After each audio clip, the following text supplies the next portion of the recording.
तो ये बहुत टेंशन होती है यार कि कैसे होगी, एक महीने में लक्ष्मीकांत के शॉर्ट नोट्स बनेंगे कैसे यार, कैसे बन जाएंगे, मैंने नहीं बनते यार। If I have not made notes of any particular subject then there is no benefit of reading that content for me. जो चीजें कहते हैं मेरे लिए वर्क करी, वो चीजें कहते हैं आप में से जो वीकेस्ट स्टूडेंट है उसके लिए वर्क कर सकती हैं। इसलिए कहते हैं, मैं इतने कॉन्फिडेंस से ये बोलता हूँ कि ऐसे होना चाहिए, ऐसे होना चाहिए। कुछ चीजें जो मुझे नहीं समझ में आई थी वो तो मैंने हाईलाइट करी, कुछ चीजें जो मुझे नहीं समझ में आई थी मैंने नहीं हाईलाइट करी। यार मेरी हाईलाइटिंग भी ठीक नहीं है यार, नहीं हाईलाइट करना, नहीं अंडरलाइन करना है। Only goal is speed speed speed speed speed. आपको पता नहीं चल रहा है बट सबकॉन्शियसली आपके माइंड के अंदर यहाँ पे जो है एक स्ट्रक्चर बन रहा है, because without revision it does not stick here, right. We tend to forget everything. आपको भी उतना ही रफली याद होगा जितना उसने वो 1-1.5 महीने लगा के जो किताब पढ़ी थी, ठीक है। थोड़ा सा टाइम बीत जाने दो क्योंकि रिवीजन नहीं हुई अभी। We don't have even an idea कि बाकी जो कंटेंट है एग्जैक्टली वो है क्या। क्योंकि हम excellent should not become enemy of good, क्योंकि हम फर्स्ट टाइम में एक्सीलेंट बनना चाहते हैं, उसकी वजह से वो एनिमी ऑफ गुड ही बन जाता है। तो this model is very scientific model as per me, ठीक है। In this model I had this very big problem. मैंने सोचा कि I will start revising let's say DD Basu और any one book, and I use to always think that I will be able to revise this subject. आज के time पे भी मैं करता हूँ बड़ा ओवर एस्टिमेशन, है ना। ये कभी सारथी वाले पूछते हैं कि सर कहते हैं ये वाला कब हो जाएगा, मैंने कहा इतना मैं इतना कर लूंगा, तब मैं इतना कर लूंगा, है ना। और फिर लास्ट वो इंजीनियर वाली हालत होती है, लास्ट में नाइट आउट लगता है, तब जाके सब होता है, ठीक है ना। नहीं तो बड़ा मतलब ऐसा हम अपने आप को ओवर एस्टिमेट करते हैं, पता नहीं क्यों ओवर एस्टिमेट करते हैं, है ना। तो पूरा 1 महीना बीत गया एंड मेरी 50% बुक के नोट्स की, मैंने सोचा था बुक पढ़ूंगा और उसके नोट्स बनाऊंगा। पूरा 1 महीना चला गया और मैं एक बुक पूरे सब्जेक्ट की कवर भी नहीं कर पाया था, राइट। तो ये बहुत टेंशन होती है यार कि कैसे होगी, 1 महीने में लक्ष्मीकांत के शॉर्ट नोट्स बनेंगे कैसे यार, कैसे बन जाएंगे, मैंने नहीं बनते यार, ठीक है। तो this is a tension which is है। तो फिर मैंने इंटरनेट प्लस न्यूज़पेपर, शुरुआत में न्यूज़पेपर करने के लिए मेरे को लिटरली 5-6 घंटे लगते थे नोट्स के साथ, every day 6 hours if I am making notes also, because I had realise one thing. if I have not made notes of any particular subject or any content, then there is no benefit of reading that content for me. And I am weakest of the students. Maybe some of you students are present here who are very awesome here, who are having much better IQ than me also, who have much better memory. No problem है, मिले मुझे ऐसे students, right. जैसे मैं शिविन से ही उस दिन बात कर रहा था, ठीक है ना। तो शिविन कहता कि सर मेरे को ऐसे मतलब नोट्स बनाने का उतना मतलब जो है हर सब्जेक्ट में जरूरत नहीं पड़ती, मतलब मेरा पढ़ने का पता नहीं मेरे तो बन जाता है यहाँ पे स्ट्रक्चर। भाई गॉड गिफ्ट है। मैं तो जब तक लिख ना लूं उस चीज को तो मेरा मेंटल स्ट्रक्चर नहीं बनता, मेरे को याद नहीं होता, है ना। इसलिए कहते हैं मैं इतना कॉन्फिडेंस से ऐसा क्यों बोलता हूं कि ऐसे ऐसे ऐसे, क्योंकि मुझे ये पूर्णतः विश्वास है कि मैं एक weakest of the weakest student हाँ हूं जैसे भी। तो जो चीजें कहते हैं मेरे लिए वर्क करी, वो चीजें कहते हैं आप में से जो वीकेस्ट स्टूडेंट है उसके लिए वर्क कर सकती हैं। इसलिए कहते हैं मैं इतने कॉन्फिडेंस से ये बोलता हूं कि ऐसे होना चाहिए, ऐसे होना चाहिए, है ना। तो क्योंकि वो वीकेस्ट को कवर कर रही हैं तो सबको कवर कर ही रही हैं, ठीक है। तो you can pick and choose, decide कि आप कैसे स्टूडेंट हो, है ना।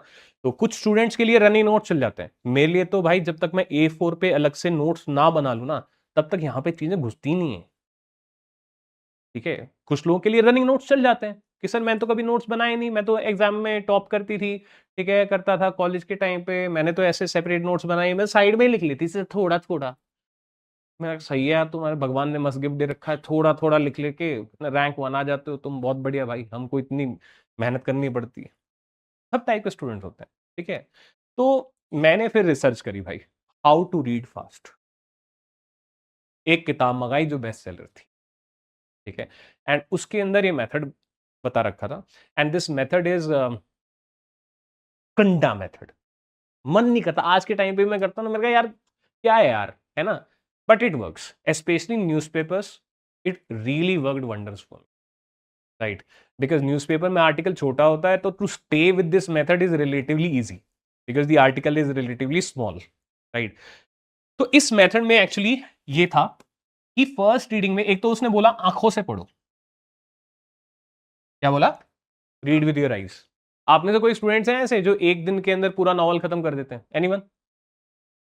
कोई तो होगा, हैं, होते हैं लोग ऐसे। मेरा एक दोस्त ही था, कह रहा क्या कल रात में सारी रात नहीं सोया। मैं क्या कर रहा था? कह रहा हैरी पॉटर पढ़। वो पूरा हैरी पॉटर चाट गया भाई, वो एक रात के अंदर पूरी हैरी पॉटर पढ़ ली उसने।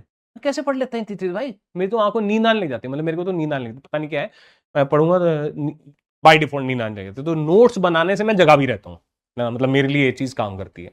तो खैर, उसने एक तो बताया आंखों से पढ़ो, उससे फास्ट रीडिंग होती है, और वो बहुत टफ है आंखों से पढ़ना, क्योंकि साइकोलॉजी सब्जेक्ट में हम पढ़ते हैं एक होता है आर्टिकुलेटरी लूप, हमारे अंदर जो आवाज होती है ना, जो बोलती रहती है पीछे से जब हम पढ़ रहे होते हैं, उसको बोलते हैं आर्टिकुलेटरी लूप। आप में से कुछ स्टूडेंट्स ऐसे होंगे जो गाना अगर चल रहा हो तो पढ़ नहीं पाते होंगे, और कुछ स्टूडेंट्स ऐसे होंगे जिनको गाना चल रहा हो कोई दिक्कत नहीं होती है ना, वो गॉड गिफ्टेड है जिनको गाना चल रहा होता है और कोई दिक्कत नहीं होती है ना। मेरे को क्या रहता है कि जब तक पूरी शांति ना हो तो इंटरफेरेंस होती है। क्यों? क्योंकि आर्टिकुलेटरी लूप यहाँ पे चल रहा है एंड उधर से गाना चल गया, है ना, तुमसे मिलने की तमन्ना है प्यार में आर्टिकल 124, है ना, ऐसे हो ऐसे हो, सब मिक्स सा करने लग जाता है यार वो, है ना। तो मैं कहा यार बंद करो यार इसको, बंद करो, मतलब मैं पढ़ ही नहीं पाता। इसीलिए मैं कह रहा हूँ ना, मैं वीकेस्ट ऑफ द वीक जो स्टूडेंट होता है ना, मैं जेन्युइनली बिलीव करता हूँ, वो सारी प्रॉब्लम देखी हुई है मैंने, आर्टिकुलेटरी लूप कहते हैं उसको, है ना। तो वो उस वॉइस को बंद करना एक चैलेंज है, उसके लिए बड़ी प्रैक्टिस की जरूरत पड़ती है। ये जो बच्चे एक एक दिन के अंदर पूरी एक एक नॉवल पढ़ लेते हैं, उन्होंने उसको बंद कर रखा है, वो आंखों से पढ़ते हैं, मतलब जब वो पढ़ रहे होते हैं तो अंदर कोई वॉइस नहीं चल रही होती। That's a great talent actually, ठीक है। और वो बहुत ज्यादा काम आया न्यूज़पेपर में। Again doing it in newspaper is relatively easy. तो फर्स्ट रीडिंग में अगर हो सके आपका, तो आपको क्या करना है,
read with eyes only if possible, goal is complete the reading ASAP, ठीक है। गोल इज दैट आपकी आंखों के सामने से सारे पेजेस निकल चुके होने चाहिए उसके। गोल इज जीरो अंडरस्टैंडिंग, ठीक है, you have no expectation of any understanding from this reading, right. Any understanding अगर आपको हो पाती है, consider it as a bonus, right? Even if you're able to understand that thing only 10%, it is a bonus. No highlighting, no underlining at all, because a it will slow you down and it is counterproductive to your goal of speed. And second thing is, because you have not understood anything, तो हम किस चीज को highlight करते हैं, जो चीज हमको टफ लगती है we highlight it, therefore it will slow you down and then you will start having dissonance। यार कुछ चीजें जो मुझे नहीं समझ में आई थी वो तो मैंने हाईलाइट करी, कुछ चीजें जो मुझे नहीं समझ में आई थी वो मैंने नहीं हाईलाइट करी, यार मेरी हाईलाइटिंग भी ठीक नहीं है यार, नहीं हाईलाइट करना, नहीं अंडरलाइन करना, only goal is speed speed speed speed speed, ठीक है। एंड इसको मतलब मैं समझा नहीं ना, तुम्हें करना है ना। साइकोलॉजी मेरा ऑप्शनल था, पूरे 3 साल साइकोलॉजी पढ़ी है, उसके अंदर मेमोरी चैप्टर था, उसके अंदर लर्निंग चैप्टर था, ये वाली जो चीज़ है ये भी एक बेस्ट सेलिंग किताब थी, how to read fast, right, उसके अंदर से निकल के आई है। आपको पता नहीं चल रहा बट सबकॉन्शियसली आपके माइंड के अंदर, सबकॉन्शियसली आपके माइंड के अंदर यहाँ पे जो है एक स्ट्रक्चर बन रहा है, एंड इसको आप टेस्ट कर सकते हो, है ना, वेरीफाई करना चाहिए, है ना, आप जेनजी हो, ऐसे थोड़ी मैंने जो भी कह दिया आप मान लोगे। तो एक न्यूज़पेपर आर्ट, दो एक्सपेरिमेंट करना अपने साथ, है ना। एक एक्सपेरिमेंट करना कि जहाँ पे एक टफ एडिटोरियल, कोई भी एडिटोरियल आप फर्स्ट टाइम पढ़ो, धीरे धीरे पढ़ो, ठीक है, एंड उसके आपको नोट्स भी बनाना है, ठीक है। दूसरा एक्सपेरिमेंट करना कि कोई दूसरा एडिटोरियल आप पहले इस तरीके से पढ़ो और उसी टाइम पे इमीडिएटली सेकंड रीडिंग नॉर्मली पढ़ो। देखना जब सेकंड वाला मेथड फॉलो करोगे, टाइम कैलकुलेट कर लेना कि पहले वाले में कितना टाइम लगा था, दूसरे वाले में कितना टाइम लगा था। दूसरा, अंडरस्टैंडिंग का मेजर कर लेना कि मुझे पहले तरीके से ज्यादा अच्छे से समझ में आया था या दूसरे तरीके से ज्यादा अच्छे से समझ में आया। एंड उसके बाद आप कभी ये मेथड छोड़ोगे ही नहीं, एटलीस्ट फॉर न्यूज़पेपर, क्योंकि वहां पे आर्टिकल छोटा होता है तो डिसोनेंस कम होती है। यहाँ पे पूरी बुक होती है तो अपने आप को पुश करना पड़ता है। आप अपने आप से सवाल करोगे, यार मुझे समझ तो कुछ आ नहीं रहा, मैं क्यों पढ़ रहा हूँ ये, है ना, ऐसा मन के अंदर आएगा। ठीक है, बट ये साइंटिफिकली प्रूवन है और इसको आप न्यूज़पेपर के ऊपर टेस्ट करोगे तो आपको कॉन्फिडेंस आएगा, आपको लगता है कि अच्छा ये स्ट्रैटेजी अच्छी है, then you can apply it on books also. And इससे जब मैंने अप्लाई किया था, ठीक है, मुझे ये मेथड क्या था, अपने सेकेंड अटेम्प्ट के लास्ट टाइम्स में मिला था। ठीक है, क्योंकि मुझे यार सॉल्व करना है हर प्रॉब्लम को, तो इतना कॉन्फिडेंस मेरे को फील हुआ ना, मैंने कहा मैं 2 दिन में ये किताब पढ़ ली, है ना। और तुम शर्त लगा लो, एक स्टूडेंट, क्योंकि रिवीजन इतनी इंपॉर्टेंट है इस पर्टिकुलर एग्जामिनेशन के अंदर, कि एक स्टूडेंट जिसने धीरे धीरे पढ़ा, पूरी 2 महीने एक किताब पढ़ी, ठीक है, एंड एक स्टूडेंट जिसने 5 दिन के अंदर वो किताब पढ़ ली विद स्पीड फोकस, ठीक, after 1 month you ask both the students about any content of the book, you will find both are at same level, because without revision because without revision it does not stick here, right? We tend to forget everything. आपको भी उतना ही रफली याद होगा जितना उसने वो 1-1.5 महीने लगा के जो किताब पढ़ी थी। ठीक है, थोड़ा सा टाइम बीत जाने दो क्योंकि रिवीजन नहीं हुई अभी। ठीक है, तो ये वेल टेस्टेड, वेल मैं बता रहा हूं आपको। आपको एक कॉन्फिडेंस अगर तुम आज प्रिपरेशन स्टार्ट कर रहे होते, है ना, कब स्टार्ट करी तुमने प्रिपरेशन? जनवरी में स्टार्ट करिए। कुछ पेंडिंग सब्जेक्ट्स हैं, एक पैरेलल गोल बना लो कि हर रोज कहते हैं 1 घंटा 2 घंटा कोई भी एक सब्जेक्ट उठा लो। इसकी एक किताब है, मैंने कभी सोचा था कि इसकी एक किताब मैं पूरी करूंगा, ये फास्ट रीडिंग से कंप्लीट करनी है। जब वो 1 हफ्ते के अंदर तुम्हारी पूरी बुक कंप्लीट हो जाएगी ना, अपना इमोशंस देखना, फिर हो गया यार, मतलब कर लिया यार, मैंने किताब कर लिया। नहीं तो क्या होता है, हम एक ही चैप्टर के अंदर इतनी डीप में जाने लगते हैं कि उसी टाइम पे उसके नोट्स बनाने हैं, उसी टाइम पे सब कुछ करना है, कि बाकी कंटेंट है क्या हमें इसका आइडिया भी नहीं है। We don't have even an idea कि बाकी जो कंटेंट है एग्जैक्टली वो है क्या, है ना। एंड उधर वो चले जा रहा है, फिर फोमो होता है और फिर हम थक भी जाते हैं, यार कितने इस अभी तो एक ही चैप्टर के नोट्स बनाए बने हैं, और कितनों के बनाने यार, और कितने सारे सब्जेक्ट्स हैं यार, मैं तो पागल हो जाऊंगा यार, कैसे होगा सर, कुछ समझ नहीं आ रहा। उधर क्लासेस चल रही हैं, एक सब्जेक्ट की पूरी होगी, दूसरे सब्जेक्ट की आ गई, तीसरे सब्जेक्ट की आ गई, एकदम से स्टूडेंट 1-2 महीने के अंदर ये फील करने लगता है कि पता नहीं सर, पता नहीं सर क्या हो रहा है, I am a mess sir, है ना। क्योंकि हम excellent should not become enemy of good, क्योंकि हम फर्स्ट टाइम में एक्सीलेंट बनना चाहते हैं, उसकी वजह से वो एनिमी ऑफ गुड ही बन जाता है, राइट। और ये बहुत सेल्फ लिव्ड है, ये मैंने सब चीजें खुद करी हुई, मैंने पूरा 1 महीना सिर्फ जैसे बिपिन चंद्रा के नोट्स बनाने लगा मैं, है ना, 1 महीने के अंदर उसके सिर्फ 4 चैप्टर हुए हैं विद नोट्स, अभी 20 चैप्टर और बाकी हैं यार। क्या चल क्या रहा है मेरा, स्पीड से तो मेरा फर्स्ट अटेम्प्ट कम ही नहीं हुआ, ऐसा ये सब होने लगता है माइंड में। पर इससे जो कॉन्फिडेंस आता है ना, इट्स नेक्स्ट लेवल कॉन्फिडेंस। अगर शुरुआत में, मतलब अगर कंप्यूटर एआई लगा दूं मैं, है ना, तुम्हारे पे, तुम मेरे छोटे भाई हो, आज मैंने भाई बना लिया तुमको, ठीक है, तो अगर तुम 1 महीने में 4 सब्जेक्ट्स की एक एक टेक्स्ट बुक ऐसे पढ़ लोगे ना, अरे भाई तुम्हारा क्या कॉन्फिडेंस रहेगा। तुमको ये पता है, तुमको ये कि साइकोलॉजिकल फील आएगी, आई कैन डू इट। तुमको ये पता है कि मेरा चैलेंज क्या है ना। अंडरस्टैंडिंग तुमको बस 5% रहेगी, ठीक है, ये क्योंकि फास्ट रीडिंग थी, है ना, बट तुमको एक आइडिया रहेगा, अच्छा ये है कहाँ क्या है, और तुम बाद में जब सेकंड रीडिंग कर दोगे तब तुमको रियलाइज होता है कि हाँ एक स्ट्रक्चर एक्चुअली ऑलरेडी बन गया था यहाँ पे। ठीक है, तो वो बहुत अमेजिंग है, तो उसको स्मूथनेस आ जाती है सेकंड रीडिंग बहुत सही वाली। तो फर्स्ट रीडिंग में तुमको ये करना है जिसको बोल रहा हूं मैं फर्स्ट पास। सेकंड रीडिंग आपको नॉर्मल करनी है जैसे आप करते हो। सेकंड रीडिंग के अंदर आपको हाईलाइटिंग करनी है। सेकंड रीडिंग में आपको क्या कहते हैं, साइड में जैसे आपका कंटेंट है, सेकंड रीडिंग में यहाँ पे आपको जिस्ट बनाना है, छोटा छोटा हर पैराग्राफ का जिस्ट। अच्छा, जिस्ट कैसे बनाना है वो भी बताता हूँ। जिस्ट कैसे बनाना है, 2 तरीके हैं, ठीक है। एक तरीका ये सोचो, मतलब अल्टीमेटली कैसे करें इसको, नए वाले पे कर लेते हैं।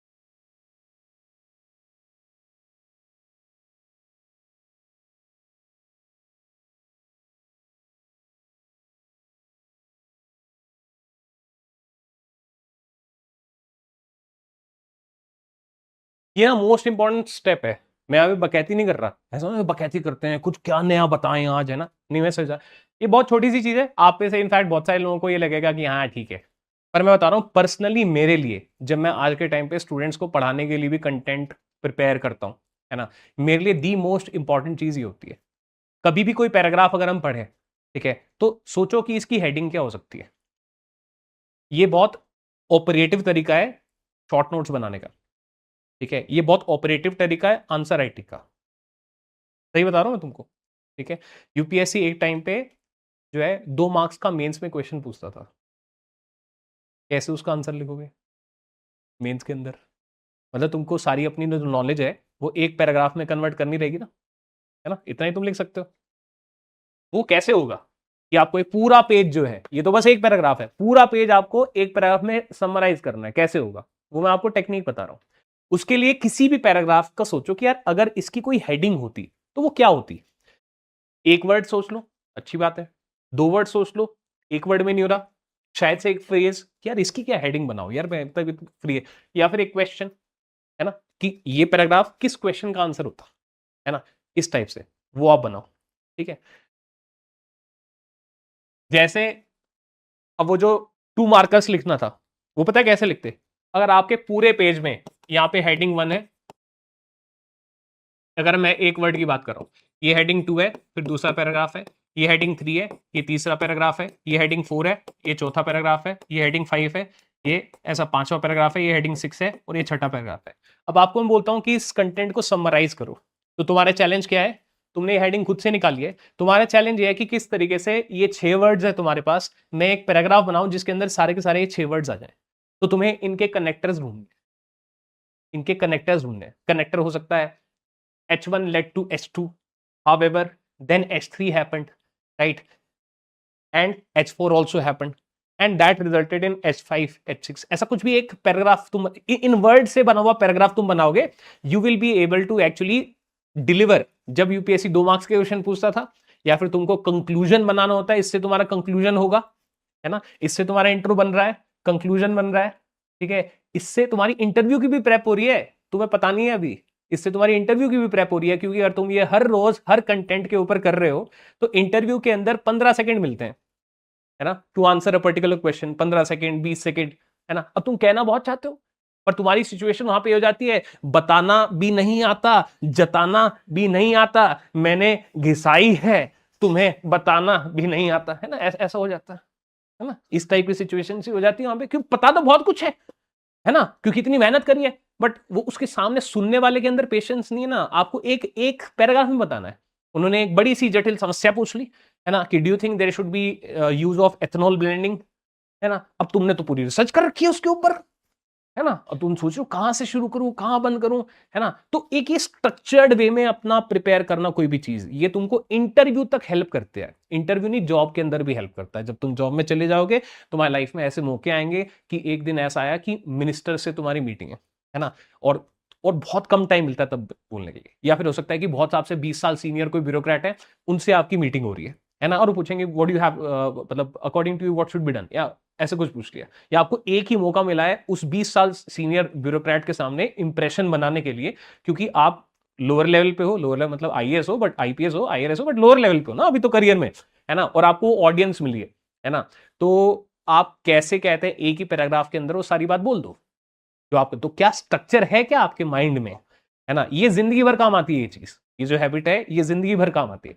तो इससे आपकी इंट्रोज ठीक हो जाएंगी, इससे आपके कंक्लूजन्स ठीक हो जाएंगे, कम से कम जो क्वेश्चन आपको आता है ना, उसकी इंट्रो और कंक्लूजन में तुम्हें किसी टीचर की हेल्प लेने की जरूरत नहीं पड़ेगी, तो पता है मुझे क्या करना है, क्योंकि आपका स्ट्रक्चर्ड कंटेंट था। आपको एक सेंटेंस बनाना है, जो आपका मतलब एक सेंटेंस आप बनाओ कि ये हेडिंग 1 है, फिर कुछ कनेक्टर है, अब मैं इसको यहाँ पे लिखूं कैसे, मैंने वर्बली बता दिया जो बता दिया, ठीक है। एक पैराग्राफ बनाना है जिसमें सारे वर्ड्स हैं, ठीक है, ये आपको करना है। दूसरी चीज आपको क्या करना है कि यहीं पे इसका जिस्ट बना लो, एंड ये जो जिस्ट होना चाहिए मैंने लास्ट वाले लेक्चर में बनाया था कि ये कुछ ऐसा ट्री स्ट्रक्चर के अंदर जिस्ट होना चाहिए, ठीक है। कम से कम इतना कर लो सेकंड रीडिंग में, ठीक है, प्रॉपर तुम्हारे A4 पे नोट्स नहीं बने, बट ये साइड में जिस्ट बन गया है कि इस पैराग्राफ के अंदर जो भी है वो जिस्ट फॉर्मेट में है, ठीक है। इसके लिए बड़ी इंपॉर्टेंट चीजें आती हैं, आज के टाइम पे लोग फिजिकली पढ़ते हैं, बेवकूफी है। यहाँ पे साइड की मार्जिन्स नहीं है ना जिस किताब में, वो बड़ी दिक्कत वाली बात है।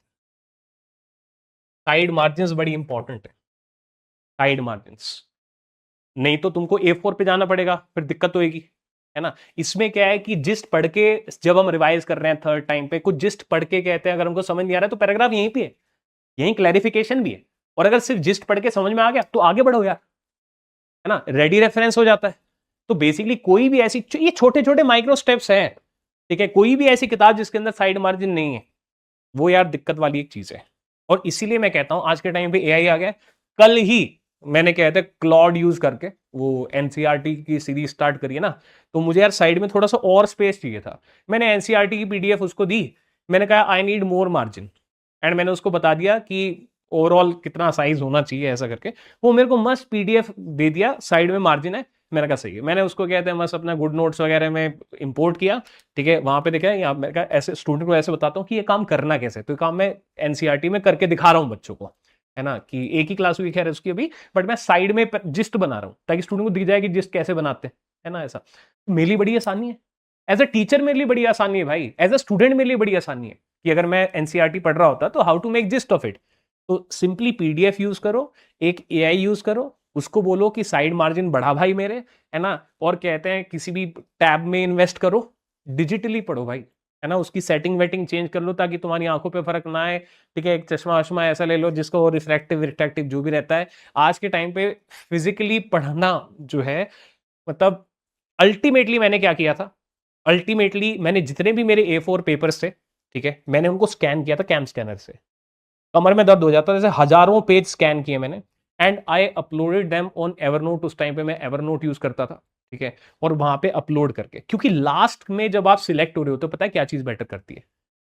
मैं बैठा हूं यार, मुझे बस बैठा रहने दो, सामने मेरे क्या कहते हैं एक कंटेंट हो, और मैं बस पढ़े जा रहा हूं, मैं बस पढ़े जा रहा हूं, मैं बस पढ़े जा रहा हूं, क्योंकि एग्जाम 20 दिन बाद है। दिक्कत क्या होती है, पढ़ रहे हैं यार ये कहीं पे था, उठो लाइब्रेरी में जाओ, हम अपने रूम को लाइब्रेरी में कन्वर्ट कर लेते हैं, ढूंढो, मिलता नहीं है, भेजा फराया होता उस टाइम पे। मैंने कहा मैंने लिखा था यार, ये मैंने लिखा था यार, ये मैंने पढ़ा था यार कहीं पे, ये मैंने नोट बनाया था, कहां पे यार, ये कहां पे कहां पे कहां पे, है ना। फिर फ्रस्ट्रेशन और टाइम वेस्ट जो वो अलग। अब कितना उठो, क्योंकि इंटरकनेक्शन तो बहुत होते हैं ना, कोई करंट अफेयर का आर्टिकल पढ़ रहे हो, है ना, उसका इंटरकनेक्शन है किसी कॉन्स्टिट्यूशन के आर्टिकल से या किसी पॉलिसी से, तो उठ के अब जाके देखो, भाई ये बहुत बड़ा टाइम वेस्ट है, मैं दिमाग खराब हो गया। मैंने कहा भाई इसको खत्म करता हूं, इतने मेरे नोट्स थे, मैंने जब मौका मिला तब मैं स्कैन में फोटोकॉपी दुकान खुल ली अपने लिए, लिटरली लिटरली। और उसको सारे को मैंने एक जगह पे लेके आया, कुछ मेरा टाइप्ड कंटेंट है, फिर मेरी एक कहते हैं पीडीएफ आ गई, है ना, कुछ मेरा फोटो आ गया उसे, फिर दोबारा टाइप्ड कंटेंट है। ओसीआर नहीं था उस टाइम पे। ये जो गुड नोट्स यूज करते हैं या नोटेबिलिटी यूज करते हैं या कोई दूसरी एप्स यूज करते हैं, उसके अंदर पता है क्या है, ओसीआर है। मतलब मैं कंट्रोल एफ करूंगा और मेरी राइटिंग पहचान के वो मुझे वहां पहुंचा देगा। सबसे बड़ा शस्त्र जो है स्टूडेंट के लिए नोट्स के अंदर, वो है कंट्रोल एफ। Control F. कोई न्यूज़पेपर आर्टिकल पढ़ रहे हो, आपको लग रहा है कि ये वर्ड मुझे याद आ रहा है, मुझे आर्टिकल का नंबर याद नहीं आ रहा, पर मुझे याद आ रहा है कि इस आर्टिकल के अंदर ये वर्ड था, तो कंट्रोल एफ वो वर्ड डाला, वो आर्टिकल आ गया, 5 रिजल्ट आए, आ गया, आपको तुरंत पता चल गया वहां पे। मतलब मेरे, मैं तो सच बताऊं, जब से मेरा सिलेक्शन हुआ है, जब से ये टूल्स आए हैं, मैं तो पेपर पे नोट्स बनाना बंद कर दिया है। मेरे घर में पेन रखे हैं, पता नहीं कहाँ रखे हैं, ठीक है। क्योंकि क्योंकि मुझे यूज ही इतना ज्यादा लगता है इनका, है ना, मतलब अमेजिंग लेवल का यूज है इस चीज का, तो बहुत अमेजिंग रहता है। खैर, पर पेपर का भी कुछ फायदा होता है। एक्चुअली मेरे को दिक्कत आती है कि टाइप फ्लो चार्ट बना, फ्लो चार्ट से वो प्रॉब्लम सोल्व होगी आपकी गुड नोट्स वाली। फ्री फॉर्म ना कि यार माइंड में कुछ आ रहा है उसको लिख लो, तो बड़ी सही सी चीज होती है। खैर, तो करना चाहिए मेरे हिसाब से, तो ज्यादा एक हाइब्रिड मॉडल रहना चाहिए जिसमें तुम इस तरीके से करो। खैर, तो साइड मार्जिन बड़ी इंपॉर्टेंट है। ये आपका कब हो रहा है, आपके सेकेंड रीडिंग में हो रहा है। This is happening in your second reading, ठीक है। ये आपके जिस्ट बन गए। आप परफेक्ट, अल्टीमेटली पता है क्या होगा, कुछ ऐसे सब्जेक्ट्स होंगे जहां पे तुम प्रॉपर A4 के नोट्स बनाओगे, और कुछ सब्जेक्ट्स ऐसे होंगे जहां पे तुम्हारे पास बस ये है, तुमने एक कोचिंग इंस्टीट्यूट की मैगजीन उठाई थी साइंस एंड टेक्नोलॉजी की, एनवायरमेंट की, ठीक है, और कहते हैं ये, और तुमने साइड में बना रखा है। ये बनाना ना बहुत इंपॉर्टेंट है, खाली अंडरलाइनिंग खाली हाईलाइटिंग से चीज नहीं चलेगी, ठीक है। अच्छा, इसमें एक और चीज बताता हूँ, थोड़ी सी शायद से फालतू चीज लगी, मैंने एक मेथड और निकाला था। हाईलाइट ऐसे करो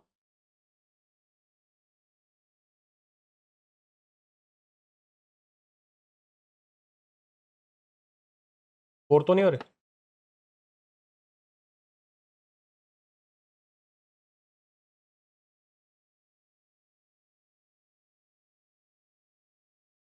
ये कर सकते हो तो मजा आ जाएगा लाइफ। एक स्टूडेंट के लिए, जो स्टूडेंट वेटरन स्टूडेंट है, वो शायद से इस बात को समझ पाए, जिसने एक अटेम्प्ट दे रखा है और अपनी हाईलाइटेड चीजों को पढ़ने की कोशिश कर रखी है दोबारा, और फिर फ्रस्ट्रेशन फील कर रखी है दोबारा, वो शायद इसको समझ पाए।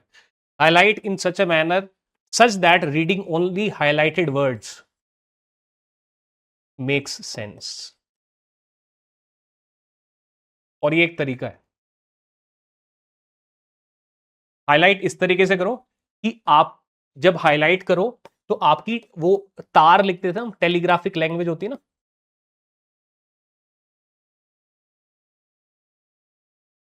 Reached, all great, tata, reached, और reached, full stop, great, call after 2 days, है ना, मेक सेंस ना। तो आपको हाईलाइट इस तरीके से करना है, और ये कर सकते हो आप। ये भी मैंने मतलब निकाला था तरीका, क्यों? क्योंकि मैंने पहले हाईलाइट किया है ना, खूब सारे, मैंने लिटरली इतने सारे न्यूज़पेपर्स कटिंग करके मैंने उसको हाईलाइट किया।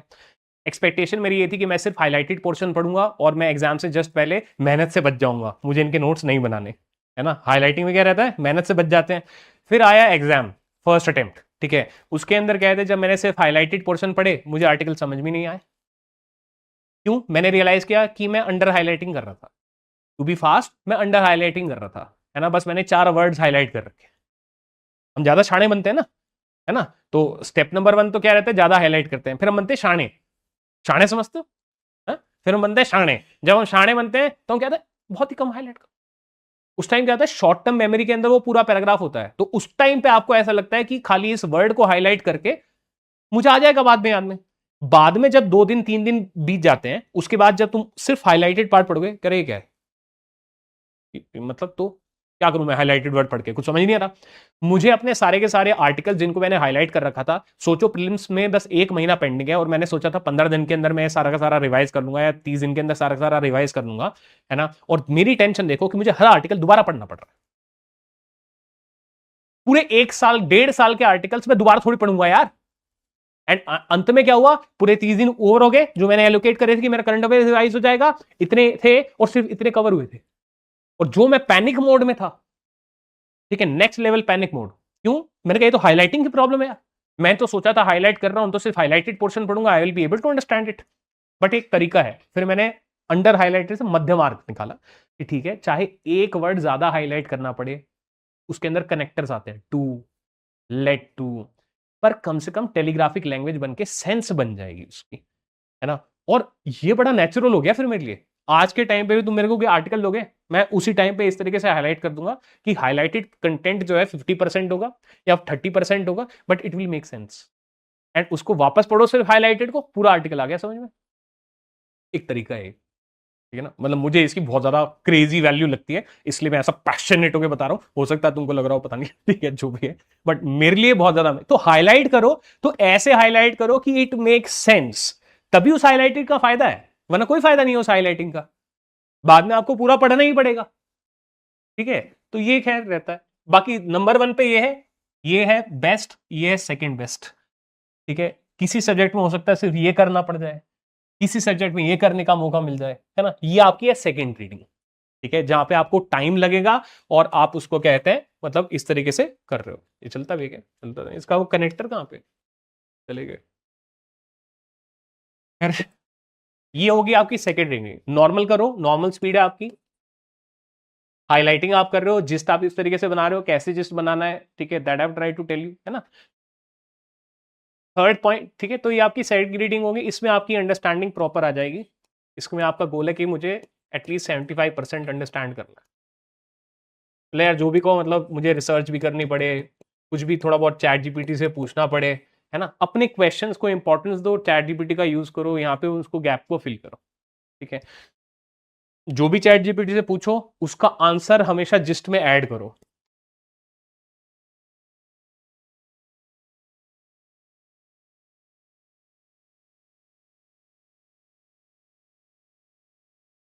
जिसको नहीं लिखा वो सनम बेवफा, जिसको नहीं लिखा वो तुमको एग्जाम में साथ तुम्हारे नहीं जाएगा।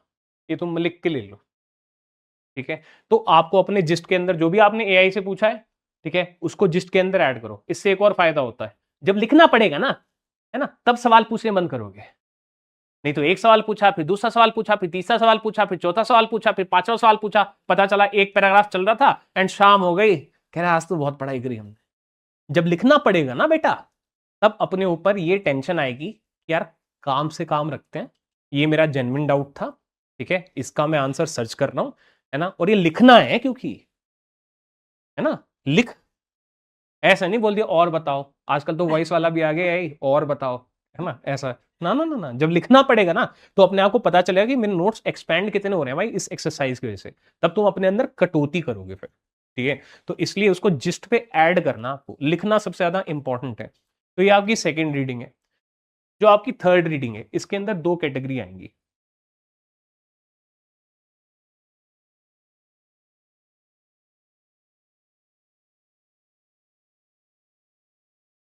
कुछ सब्जेक्ट्स आपके ऑसम फॉर्म में जाएंगे।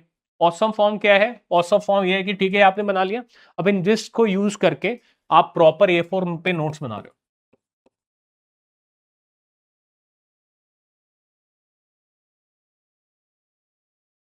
ठीक है। मतलब आपके ब्लैंक पेजेस हैं, जैसे अभी आप नोट्स बना रहे हो, आपका ब्लैंक पेजेस हैं, आपके रजिस्टर हैं जिसपे आप प्रॉपर अपने शॉर्ट नोट्स बना रहे हो, ठीक है। और नोट्स हमेशा फ्लो चार्ट फॉर्म में होने चाहिए क्योंकि ऑर्गेनाइजेशन बड़ी इंपॉर्टेंट है, ठीक है।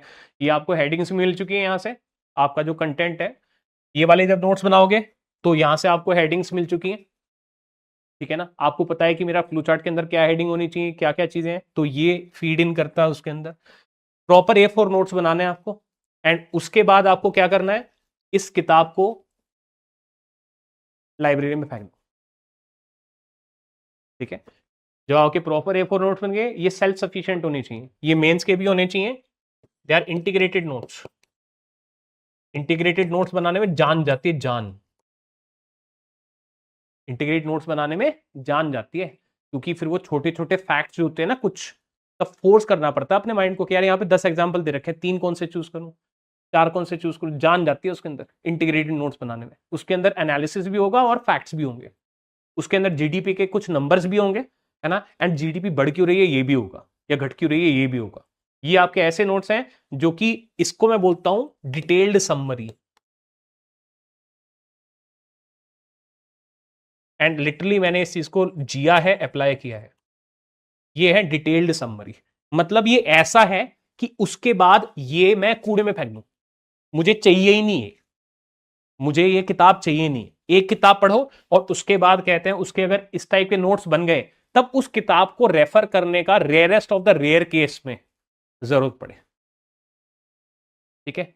ऐसा मतलब एक बनना चाहिए सिस्टम, ठीक है, मतलब ये आत्मनिर्भर है, ठीक है, ये आपका बनना चाहिए, ठीक। एंड उसके बाद ये डिटेल्ड समरी बनी, इसके अंदर पार्ट नंबर 1 आ जाता है, ठीक है, और इसके अंदर पार्ट नंबर 2 भी है। ये डिटेल्ड समरी होगी अगर ये बुक जो थी आपकी, अगर, अब मैं कहां लिखूं, यहीं लिख देते हैं, गुड, ये नेक्स्ट वाले में कर लेंगे। अगर आपकी, मतलब एक आइडिया ले लो आप इसका, कि अगर आपकी बुक 100 पेजेस की थी, ठीक है, तो ये आपकी डिटेल्ड समरी है,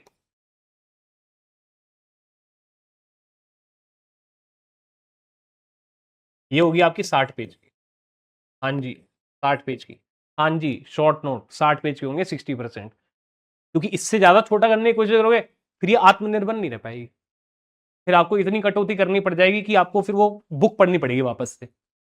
दिक्कत तो है ना, बुक को छोड़ना है ना लास्ट में अपन को, ठीक है। डिटेल्ड समरी 60 पेज की, और स्टेप नंबर 2 में क्या करना है, ये 60 पेज की समरी कब काम आएगी, कब काम आएगी, लेट से,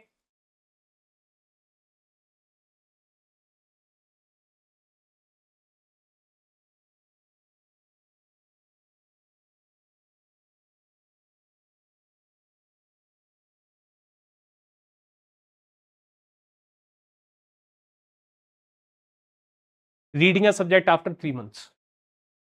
आपने कोई सब्जेक्ट कहते हैं शुरुआत में प्रिपेयर किया था, ठीक है, एंड, या फिर कोई बच्चा चलो सेकेंड अटेम्प्ट में, ठीक है ना, ऐसा समझ लो, अब वो 3 महीने बाद कोई सब्जेक्ट को फ्रेश उठा रहा है, क्या वो बुक दोबारा पढ़ेगा फिर?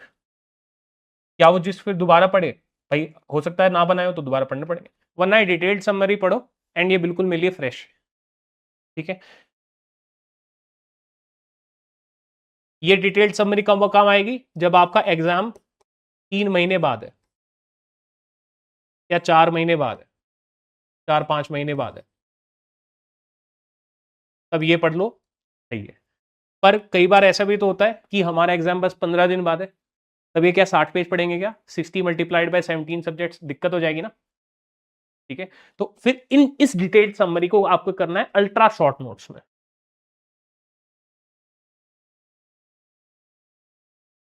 एंड ये फ्लो चार्ट्स होंगे, अल्ट्रा शॉर्ट नोट्स कह लो, अल्ट्रा शॉर्ट फ्लो चार्ट्स कह लो। ये कब काम आएगा तुमको? ये आएगा एग्जाम से 15 दिन पहले,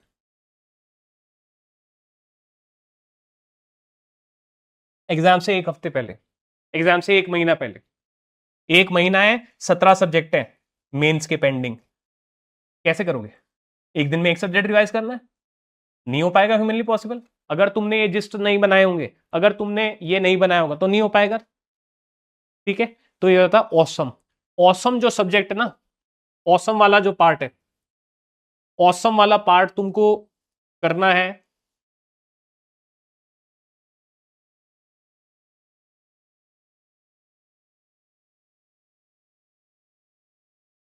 क्या सारे सब्जेक्ट के लिए ऑसम वाला पार्ट कर पाओगे? नहीं कर पाओगे।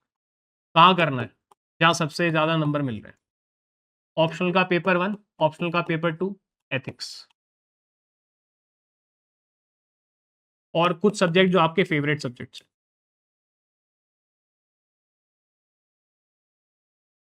क्योंकि इतनी मेहनत करने का मन फेवरेट सब्जेक्ट में ही करेगा ना। तो तुमको बनना है सौरव गांगुली कि फेवरेट सब्जेक्ट में कर लिया तुमने काम, तो अगर ऑफ साइड पे बॉल पिच हो रही है एग्जाम में, तो भाई वो चौके छक्के पे ही जाएगा। जिसमें मैं औसम हूं, जिसमें मैं औसम बन सकता हूं, उसमें औसम बन। देखो आपके अगर 51% मार्क्स आ जाते हैं, जो लास्ट टू लास्ट टाइम जो ऑल इंडिया रैंक 1 थी, या लास्ट टाइम जो ऑल इंडिया रैंक 1 थी, उनके 49% मार्क्स थे।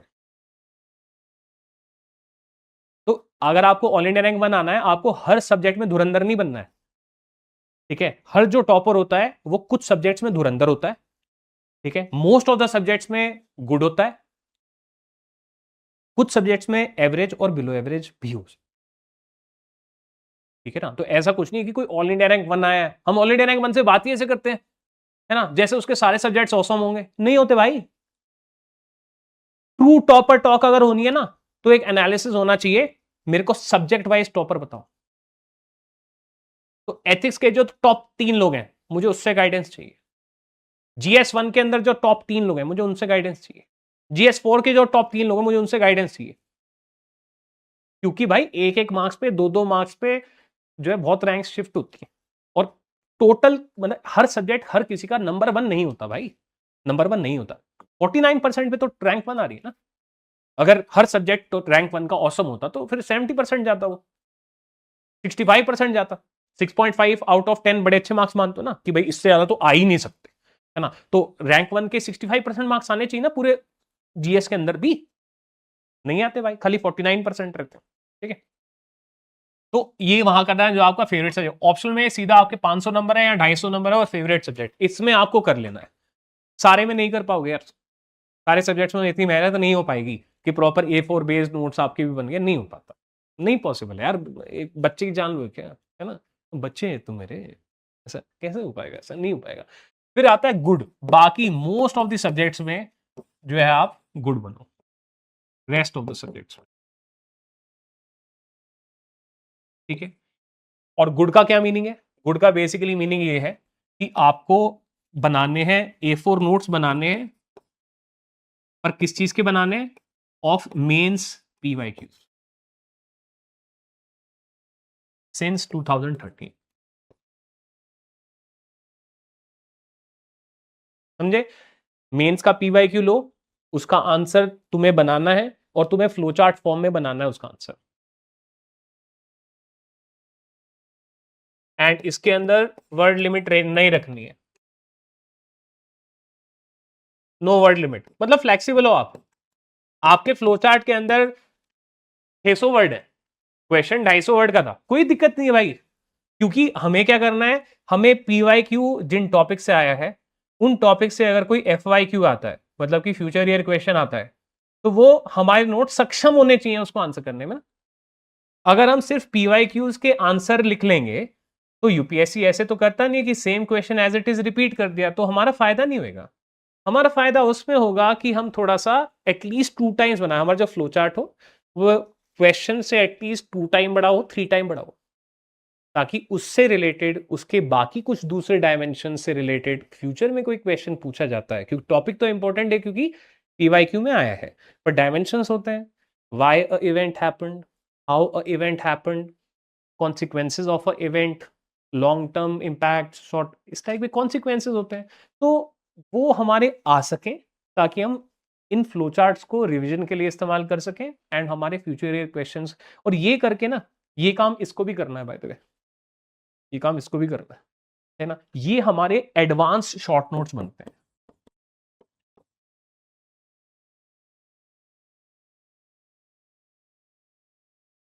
मतलब अगर तुमने 2013 से हर प्रीवियस ईयर क्वेश्चन का फ्लो चार्ट बेस्ड आंसर बनाया हुआ है, ठीक है, तो चलो तुम्हारे पास टाइम नहीं था अपने नोट्स रिवाइज करने का, तुम सिर्फ ये वाले अपने हाथ से बनाए हुए फ्लो चार्ट्स को अगर रिवाइज कर लोगे, तुम्हें एक क्लियर आइडिया मिल जाएगा इस सब्जेक्ट के अंदर कौन से टॉपिक्स इंपॉर्टेंट है, ठीक है, कौन से टॉपिक कम इंपॉर्टेंट है, ठीक है, और तो तुम्हें ऑटोमेटिकली पता है, वो तुम्हारे सिस्टम का पार्ट बन जाएगा। तुम्हें कोई टीचर नहीं चाहिए होगा बताने के लिए कि क्या टॉपिक्स इंपॉर्टेंट है, तुमने अपने हाथ से काम किया हुआ है, तो तुमको पता है यार। अच्छा, इसमें एक और चैलेंज है, क्या? रिपीटिशन का। तो रिपीट क्वेश्चन हो रहा है तो तुम्हें रिपीट फ्लो चार्ट बनाना है, ठीक है, ये नहीं अरे यार ये तो वहां भी पूछा था यार, इसमें क्या, नहीं नहीं, रिपीट फ्लो चार्ट बनाओगे तो रिवीजन होगी, मेमोरी बेटर होगी, एंगल्स पता चलेगा कि यार क्वेश्चन की डिमांड यहां पे थोड़ी सी अलग क्या थी कि मेरा फ्लो चार्ट अलग बने, क्योंकि एग्जैक्ट वर्ड बाय वर्ड तो क्वेश्चन सेम नहीं है, उस वाले क्वेश्चन की कुछ और डिमांड, वो भी क्वेश्चन क्विट इंडिया मूवमेंट पे था, ये वाला क्वेश्चन भी क्विट इंडिया मूवमेंट पे है, तो मेरा फ्लो चार्ट सेम तो नहीं बन सकता यार। तो मैं ये भी नहीं कह सकता कि वहां से देख लेना, है ना, तो फ्लो चार्ट बार बार बनाना है ना। हाँ ठीक है, थोड़ी कटौती कर लेना कि जहां पे लग रहा है फ्लो चार्ट है पर डिटेल्स तुम्हें पता ही यार, मैं 2 पेज पहले ही लिखी हैं, तो ठीक है, बस मैं हेडिंग लिख लेता हूँ वहां पे फ्लो चार्ट के अंदर की, वो तुम्हारे ऊपर है। बट फ्लो चार्ट जिसके बनाओगे एडवांस शॉर्ट नोट्स हैं आपके, एंड आपको ये बहुत सही काम में आएगा, है ना, रिवीजन के लिए। मतलब आपका ये वाला गुड वाला मॉडल क्या हो गया, एडवांस शॉर्ट नोट्स और जिस्ट, ये आपके पास है ना अगर, तो you are very much sorted person, ठीक है, वेरी मच सॉर्टेड पर्सन, ठीक है। और कुछ ऐसे सब्जेक्ट्स होंगे जहां पे सिर्फ आपने जिस्ट बना रखा है, इस लेवल पे भी नहीं, that is also fine, with that also you can become all India rank 1, क्योंकि मैंने आपको बताया ना, सब चीजों में परफेक्ट होना पॉसिबल नहीं है, बहुत सारे सब्जेक्ट्स हैं हमारे पास, ठीक है। तो ये है थॉट प्रोसेस, तो यहाँ पे कह देना मेरे लिए आसान था कि देखो ये मॉडल है जी, revise revise revise revise revise, पर उसके लिए तुम यहाँ आओ, अपना टाइम दो मेरे को, ये तो ठीक है यार, कैसे revise, that is much bigger question ना, है ना। तो इसलिए माइक्रो एस्पेक्ट्स पे फोकस करने का मेरे को बहुत ये रहता है, क्योंकि यार माइक्रो बात बताओ कि मैं नोट्स बनाऊं कैसे, तो इसलिए मैं इस लेवल पे गया, इसलिए मैं कहते हैं इस लेवल पे गया, जो मुझे लगता है वो मैंने यहाँ पे लिख दिया। तो कुछ सब्जेक्ट्स में आप औसम होगे, कुछ में गुड होगे, एक दो ऐसे भी होंगे आपके, 2 या 3 ऐसे भी हो सकते हैं सिर्फ आपके पास हाईलाइट।